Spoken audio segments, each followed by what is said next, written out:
Following Ofcom's consultation on the amateur radio licence last year, it released a statement in December 2023 outlining its decision to update the amateur radio licensing framework to ensure the policies and licences meet the needs of today and tomorrow's radio amateurs, while streamlining the licensing process. It also published a general notice giving notice of its proposal to vary all amateur radio licences. In this video, RSGB General Manager Steve Thomas, M1ACB, is going to chat to RSGB Spectrum Chair Murray Niman at G6JYB. Murray will recap some of the headline results of the Ofcom consultation, including where changes have occurred to Ofcom's proposals. They will also talk about what this could mean for radio amateurs in the future. Welcome, Steve. Hello. Hi. This is the fifth video in the series from the RSGB about the Ofcom consultation and the resulting changes as well. Murray Niman, G6JYB, the chair of the RSGB Spectrum Forum, recorded an overview video when the consultation was first launched, and that was very popular. Then we followed with two live Q&A videos on YouTube, looking at the consultation in more detail. And Murray recorded yet another video at the RSGB convention in October 2023. All of those videos are available on the RSGB YouTube channel and through the RSGB website for everyone to see, not just RSGB members. We've also been publishing updates and further information in RADCOM, our magazine for RSGB members. We've really tried to encourage everyone to engage in the consultation process and to understand the changes and the opportunities that it provides. The RSGB works closely with Ofcom to help protect the very valuable licensing privileges and access to the spectrum which all UK radio amateurs enjoy. That involves a lot of hard work and a really good, thorough understanding of some of the complex environments as technology and spectrum needs change. A number of years ago, we started to discuss the future needs of UK radio amateurs with the modern amateur radio practices and interests, and how perhaps the license could be simplified and at the same time remove some of the old complications and blockages from the regulations. That discussion was taking place with Ofcom, and it actually it was probably the start of what became the Ofcom consultation. So during the consultation process, other things were added which that hadn't been discussed, but generally we think the majority of these changes are positive and will allow greater flexibility and opportunities for UK radio amateurs. Now Murray, who's on with us on the video, has led the RSGB consultation activities and has also coordinated the engagement with the members of the RSGB Spectrum Forum, which links with a great number of other major amateur radio groups in the UK. So good evening, Murray. I think you're going to take us through the latest situation. Thanks, Steve. Yeah, so the process, as Steve mentioned, began in anger with the consultation itself that launched during the summer, concluded in September. And then we were waiting patiently for some of the outcomes, and Ofcom duly published their statement in December. Now, when we got that, there was not just a statement, there were a few other things. So first of all, this was the point where for the first time we could see other people's responses as well as ours, because up till that point it was all sort of confidential. And we and Ofcom were very impressed that, apart from our own input, 1,400 amateurs had written in, and that the very detailed statement, a shorter summary, and a few other things that we'll mention in a moment, are now all on the Ofcom website. And if you can't find them on the Ofcom website, our own webpage on the license reviews got links to all that and the videos that we'd previously recorded that Stephen mentioned.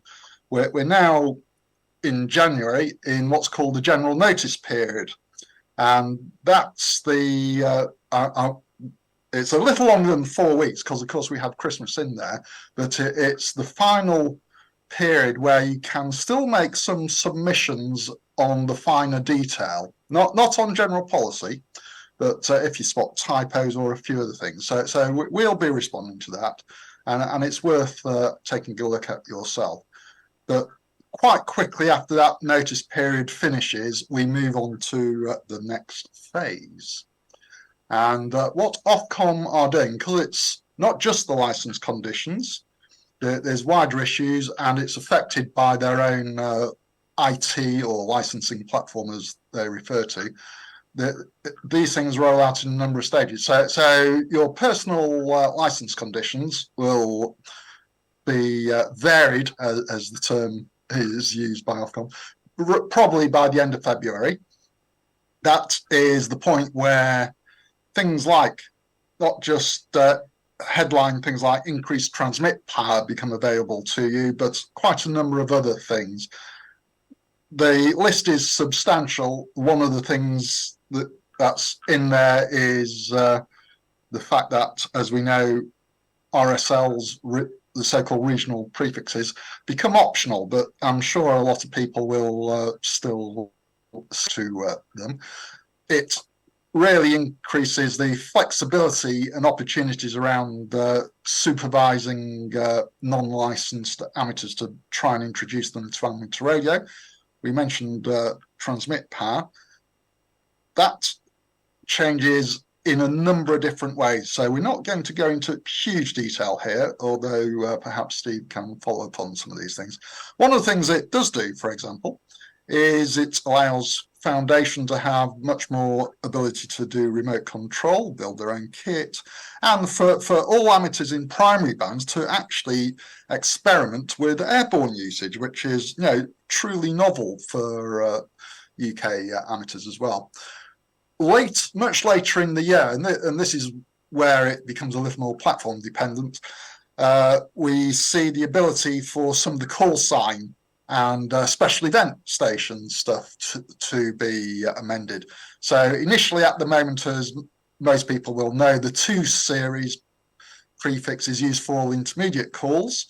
That will become either M8 or M9 for those either who wish to start changing to it, or for brand new intermediate exam passes. So for quite a while, that's M8 and M9, along with the 2 series call signs, will run in parallel. There'll be, sort of, as it mentions, liberalisation around special event stations. Today, the standard shorter format you can apply online for, you know, GB5, IMD, or whatever it may be. But the very long versions like GB100 were a lot of paperwork. And that policy will change, will definitely liberalise that area for events and outreach. Because the IT is starting to outdate and Ofcom are planning to replace it, not all of that can be fully automated. So it's not until what they describe as the end of their financial year, which will be roughly this time next year, sort of 2025 Q1, is where some of the other changes occur, including the ability to potentially change your call sign online with. So there's an awful lot of other detail in the new license terms where things have changed, and we'll can no doubt follow up on that shortly. Now, when Ofcom consult, most people think it's a fait accompli, and in fact, they did respond and modify their proposals in a number of areas to either RSGB's own input or, you know, some of the 1,400 other inputs. So, for example, there was a lot of concern expressed about the potential ability in the long term to change call signs or reissue former silent key ones remarkably quickly within 2 years. And that's been listened to and revised to the more standard 5-year period, which is used for other license-free validation. The original proposal for 20 watts of foundation has been slightly revised to 25 watts because that aligns much better with some commercially available VHF equipment. The power, so today in microwave bands, there is no foundation access, but we saw that as a very important potential path for those people in maker spaces who play with exempt stuff, whether it's Wi-Fi, Bluetooth, LoRa, or what have you, to be introduced to radio. The original proposal there was 1 watt, but both on ours and some other inputs, they've raised it to 2 watts because not just for terrestrial use, but it potentially opens up some low power access to the QO100 satellite, which uses 2.4 gigs. In the area of repeaters, gateways and beacons, which certainly do see some changes, the definitions covered those reasonably well, but they didn't really cover hundreds of other NOV systems around APRS, packet radio, future mesh and networking data systems. So I think it's fair to say the RSGB inputs based on the ETCC database and where we could see the trends occurring has led to a new generic data systems category. It's designed very similar to the repeaters, gateways and beacons ones, and is very much aimed around full unattended general use cases. So guidance will explain the difference between personal use for all these versus the more traditional uses, which would have required full NOVs, and 25 watts still requires an application process. But there's partly based on our own inputs. There's a new 5 watt ERP category for some of these things that will hopefully be in due course a lighter touch process. But there is a fly in the ointment, and that is the most popular band with best capacity for a lot of that low power stuff is the 70 centimeter UHF band. As many people know, that's a secondary allocation and normally has required sometimes a lengthy application process where frequency clearance is required.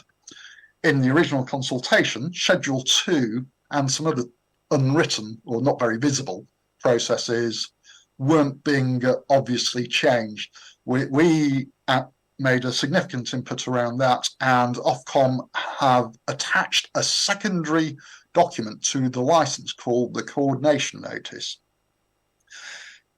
It covers not just the original unattended beacons that used to be in Schedule 2, but very explicitly covers things like the Charing Cross radius and the compulsory need for coordination of repeaters with primary users such as the aviation and defence sector.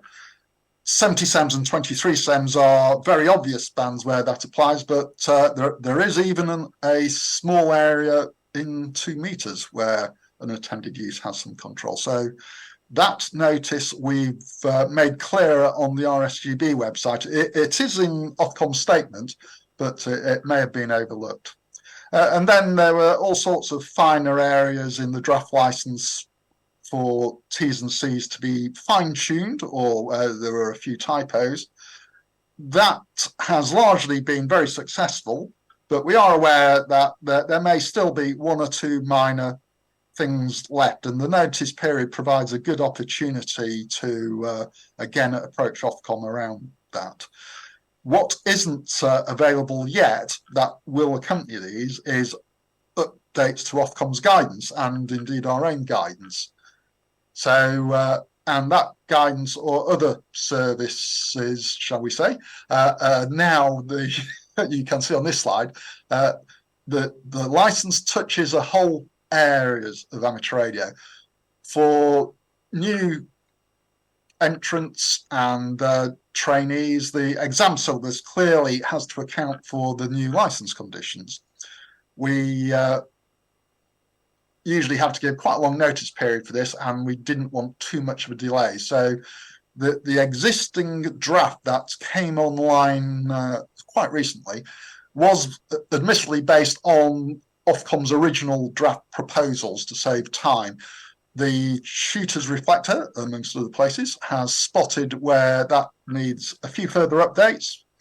Feedback is welcome, but please do that as soon as possible so it can be finalised. The changes in this case are very focused just on the Ofcom changes. So it's not a major redesign in all the other technical or operating areas. That may come one day, but not today. The contest rules were fairly straightforwardly able to be looked at. As many people know, regional secondary locators become optional, but for some RSGB contests, RSLs are important, and that is referred to in the rules. Likewise, some things stay as NOVs. Short contest calls is one of the services RSGB's contest committee provide in conjunction with Ofcom. A few small terms around the NOVs and the application process for those has already been updated, so that's one we've got complete. ETCC and EMF, two areas which clearly see changes. Now, as I mentioned, the traditional repeaters, which are all sort of 25 watts ERP, when you actually look at the new Ofcom terms, are still effectively controlled by RSGB's issuing a call sign for that. And as part of getting that call sign released, the normal frequency coordination service applies. What we are looking at, though, is newer service offerings, and those are in development, and that will also assist the sort of self-service arrangements around low power gateways, for example, which have a lighter process. The higher powers, certainly for our full licenses, where you now go up to 1 kilowatt in primary bands, but even for foundation, where going from 10 to 25 watts might start to create a few local EMC issues, is an area where our EMC committee also got some draft documentation online and will be updating more of that in due course. It's well worth remembering that our ability to have increased power as a result of this is on the basis that you've done your EMF assessment. So some assessments may need to be updated for your new power levels. Now, assisting not just ETCC, but many other amateurs are RSGB's band plans. Following band plans in the new scheme will be seen as evidence that you are paying due attention to coordination and potentially avoiding harmful interference. So although they're not mandatory, the guidance they provide is still quite important.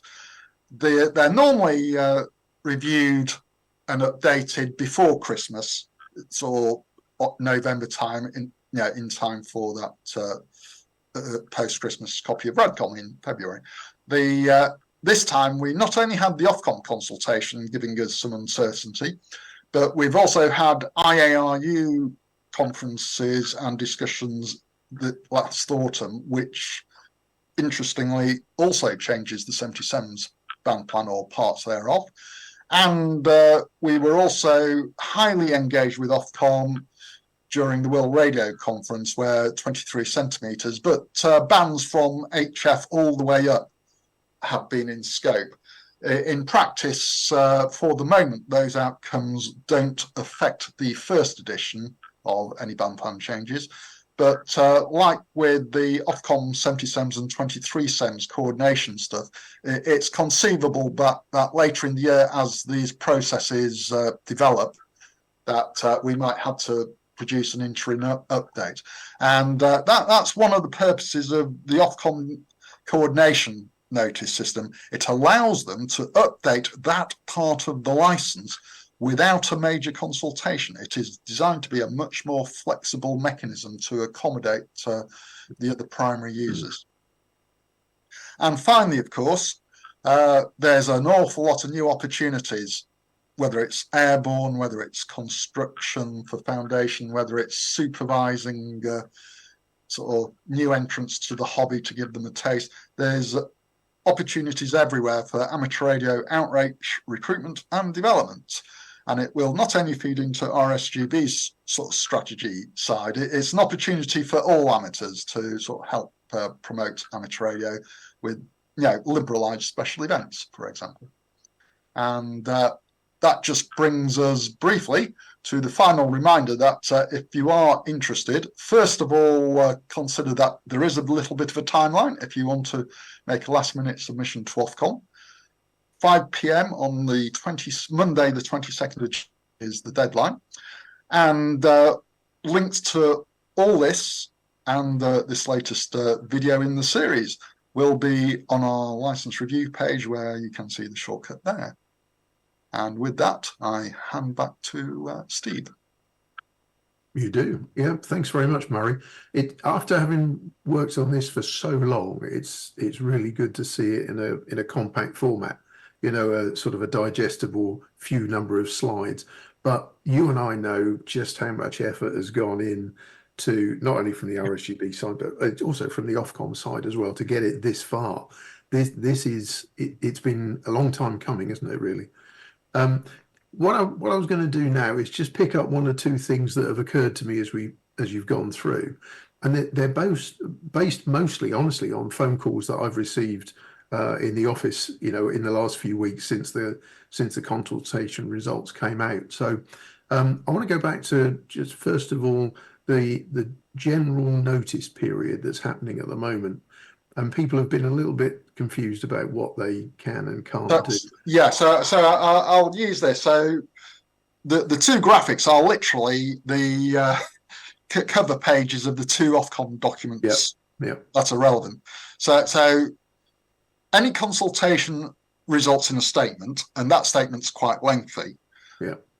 Now, in our case, that statement now feeds into varying everyone's licenses. So there's that statement, it's about 100, is it 107, 105? Yes. So it's like that, excellent bedtime reading. Absolutely. But some of the X pages is actually a draft copy of the new terms and conditions. Yeah. And that is extracted and very specifically put into that shorter general notice document. Yeah. And so the statement, as I briefly mentioned, is where Ofcom have basically set their policy direction.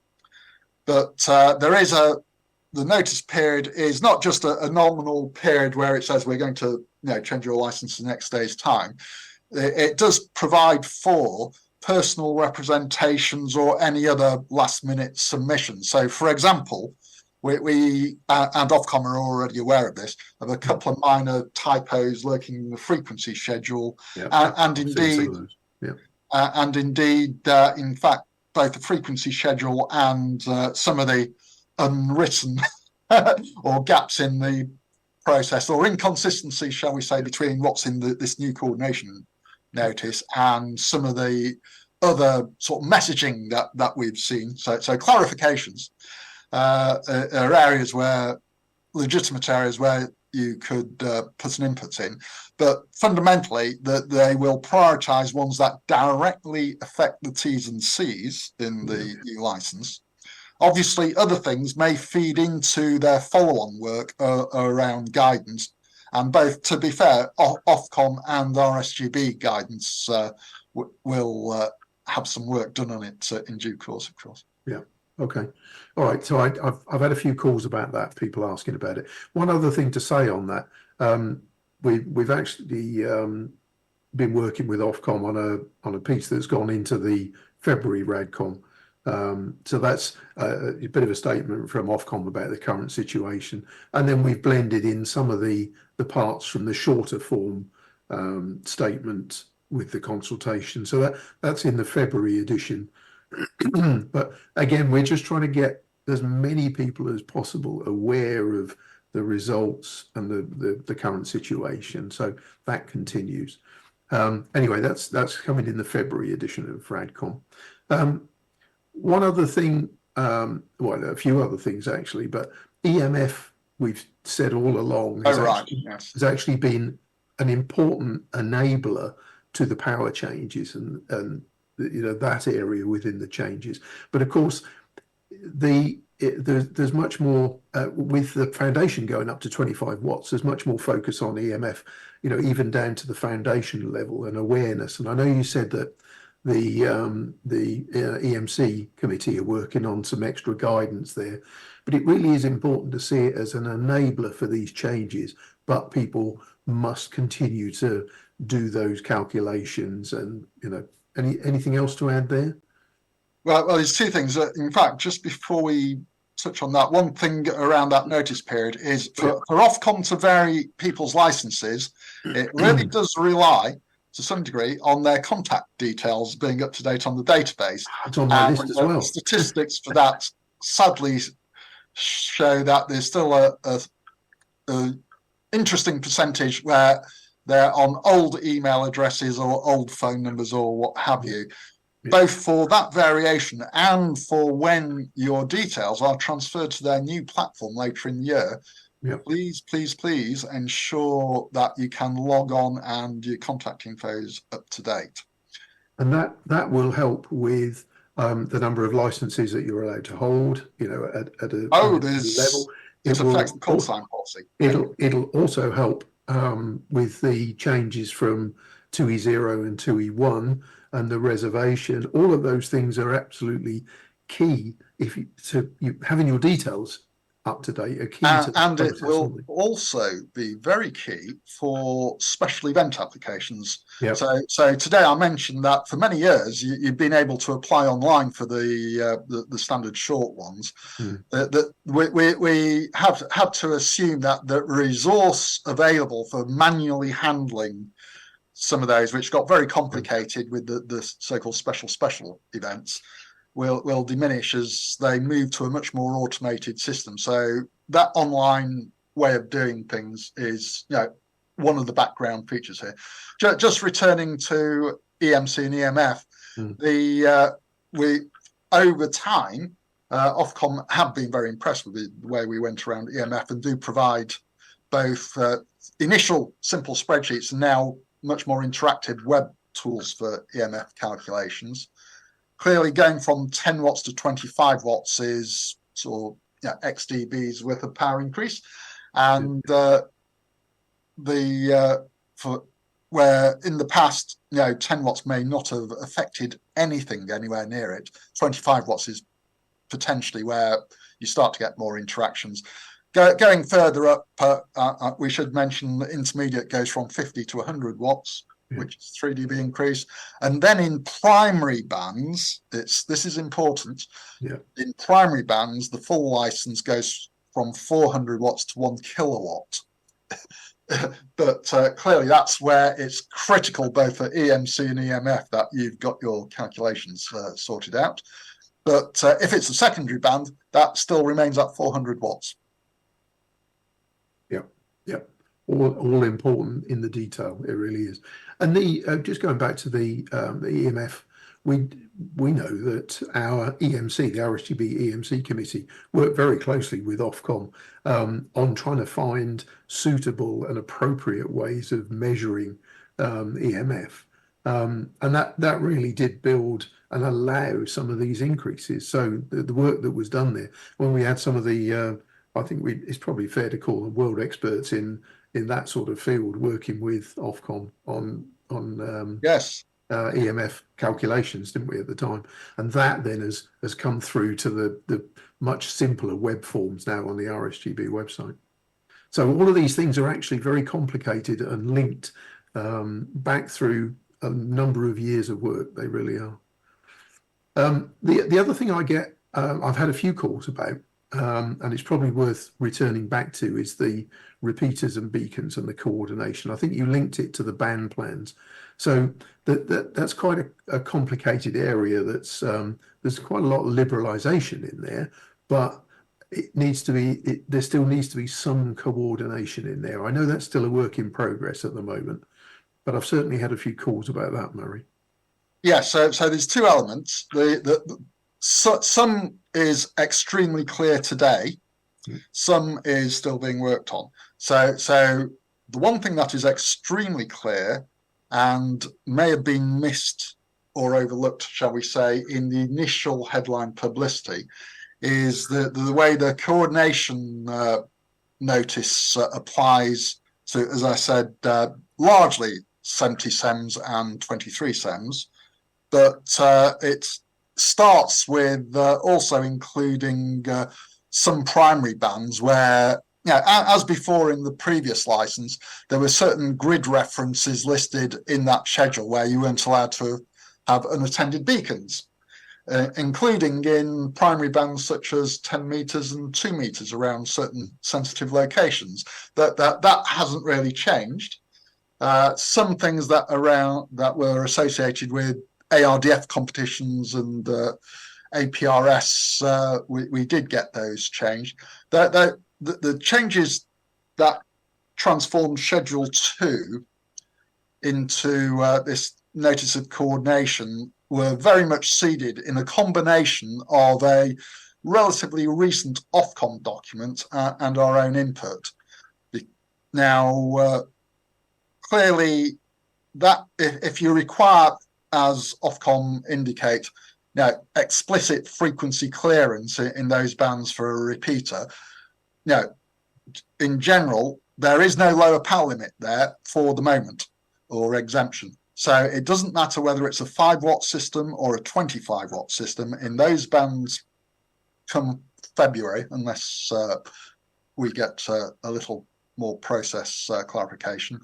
Now, there is I won't call it a hitch, but it's a more traditional process. Clearly in primary bands like 2 meters, it's easier. And that's where our band planning is just coming through its development and will be out shortly, and will accommodate, for example, if people can engineer them, low power 5-watt repeaters, and we'll have one or two channels there. It's very important with the 5-watt threshold, which is essentially the maximum that gateways were allowed, and a number of other things that people are sensible, and then we can get the efficiency in reuse. The gateway channels are well designated across the band plans. Repeaters perhaps will be sort of newish, and then beacons is actually covers more than you think. So the beacon definition has been quite rightly clarified to include things like position reporting and some propagation. So if you're operating a beacon personally for your own use and you're in attendance, that's still in the main part of your standard license terms. But if you go unattended and it's for general reception, that puts it into what would have been an NOV category. Clearly, if that's under 5 watts, because it's some very low power whisper beacon, that will now be fine. In fact, it was in a very grey area before, but it's an area where, even if it's not immediately obvious when you read this very different looking license, it's an example where guidance will be forthcoming. So it's not just the band plans, there'll be other guidance to help things around there. The last thing I want to mention is one that I'm particularly interested in, and we've talked about it plenty of times, and that's the opportunity for more flexible outreach and more flexible operating. And I think there's some enormous opportunities here for demonstrating amateur radio to people and allowing them to actually try it, use it, pick up the microphone and use it. Now, all of this has got to be under the supervision of the license holder, but it means that at any event where somebody wants to actually try amateur radio and use it, they can actually do that. And I think there's some enormous opportunities there. I'm thinking immediately of visitors to the RSGB National Radio Centre at Bletchley Park. There is just more flexibility for the people that come through the door about what they can try, what they can see, what we can, allow them to try. But I think, Murray, there's some wonderful opportunities there, aren't there, really? There is. So previously, supervision, you had to be on a registered training course, was the way that worked. If you were unlicensed, that restriction's been removed. We mentioned liberalisation of special event stations. We still encourage people to have public outreach ones, but some of those sort of slightly restricted criteria have gone. And when we looked at foundation, we could see that there were a couple of gaps in their privileges, that if you were bringing savvy technical hobbyists in, for example, that foundation wasn't quite good enough for them, and they would have had to get through intermediate as well. And that's why, for example, the low power 2.4 and 5 gigs sort of changes were in there. So if you were experimenting with a Raspberry Pi or a LoRa kit or what have you, but then wanted to put a far better antenna on, which would have broken its license exempt regime, then you can do that as an amateur. So yes, there's in many respects, as I think I said in my convention video, we looked comprehensively at that. You're allowed to fully construct your own kit. Previously, that was also a limitation. So those hurdles have been removed, and it's now very much opening up multiple opportunities and pathways, as you mentioned, for bringing those opportunities. Don't, just to be clear, they don't just they're not just for the RSGB or any events that we run or the National Radio Centre. Radio clubs can do the same thing, so they can have much stronger outreach activities, and individuals can do it as well. So it's through the whole licensing structure, isn't it, that ability now to share I don't know, our devotion to amateur radio, our enthusiasm for amateur radio with other people has just got that extra little bit of flexibility, isn't it? Yes, it allows us to widen the outreach without the hurdles, and unless we do that, we'll never get the desirable new numbers coming into the hobby. No, absolutely. Okay. Well, thank you very much for that, Murray. There's just one other thing I want to mention, because I know, because you and I have been talking about this, that you've spent a considerable amount of time recently at the World Radio Conference, and there you've been sort of protecting amateur radio spectrum, or helping to, and that sort of thing. Anything you want to, because we're going to have an update in the next RADCOM as well. But first of all, I want to thank you for everything that you do for the RSGB and for radio amateurs in the UK, not with the consultation with World Radio Conference, everything you do with the Spectrum Forum. But is there anything you can just tell us just briefly about the World Radio Conference? Because it was quite a big deal, wasn't it, really? Yeah, so in the run-up to the conference, most of the amateur radio headlines were about concerns on the 23 centimetre band, where my colleague Barry Lewis absolutely had worked his socks off over the years, going to almost every European and ITU meeting. And even at the conference, that was still hard work for the first couple of weeks until we got to the quite reasonable compromise on that. But what had been overlooked to some extent, although you would see it on RSGB material, is all the other items. Now, some items were particularly threatening 50 megahertz, for example, either side of the 50 megahertz band.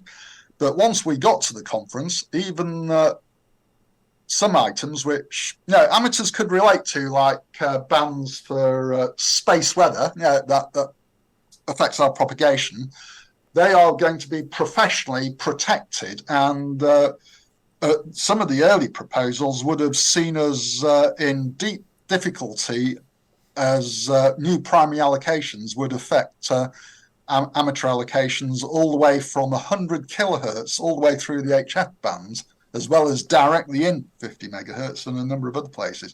So there was obviously lots of quiet lobbying and coffee meetings and a number of other liaisons. There was a very large voluntary amateur effort, either within the national delegation. So I was embedded as part of the UK delegation, and obviously normally was part of the UK agreed line. But we also had amateurs in other national delegations, as well as IRU as independent observers providing information. And at the end, as you'll discover in the article to come, the range of frequencies we managed to keep amateur radio threats limited to was considerable. That some of the forward-looking stuff is, for example, the lunar exploration program will potentially still restrict EME if we're not careful. At one point, all 77's EME was in scope of that one, and on the good news, we've even looked in the long term and got some improvements to proposals on more wireless power, which is always a concern, and even a amateur agenda item for, wait for this, amateurs between 275 and 325 gigahertz, which you'd think are incredible, that RSGB and Ofcom have been offering NOVs in that space for some years, where we've got some pioneering experimenters. So the range of topics that we dealt with, everything from really low frequency to sixth and potentially even seventh generation telecoms was tremendous, as well as new things. So climate change was clearly influencing the priorities for some of the science related frequencies as well. So we had about 4,000 people there, major event, and the logistics were even complicated by having the climate conference with 70,000 people down the road. So 4 weeks out volunteers time, and I might add, if you were doing national coordination meetings, that they were at 8 a.m, and one of our issues on, funny enough, space weather problems didn't get resolved till 3 a.m. on one occasion. So there was a lot of time went into that autumn effort, Steve. Well, thank you for all of that, Murray. Now, I knew some of that because we discussed it as well, and I'm sorry for putting you on the spot, but this seemed like a great opportunity just to pull that out of you as well. So again, thank you for everything you do with that, and the team, the Spectrum Forum people, and everything that you do with the IARU, and there's a whole the Ofcom consultation work and the World Radio Conference stuff within a few months really. Is a real showcase for why UK radio amateurs should join the RSGB, the National Society for Amateur Radio in the UK, because this is the sort of stuff that we do. There is a whole load of work that goes on behind the scenes to support UK radio amateurs, and for the third time, Murray, I want to thank you for everything you do anyway. So, David, I think probably back to you just to wrap things up, if that's okay. Thank you, Steve. Thank you both for this very helpful update.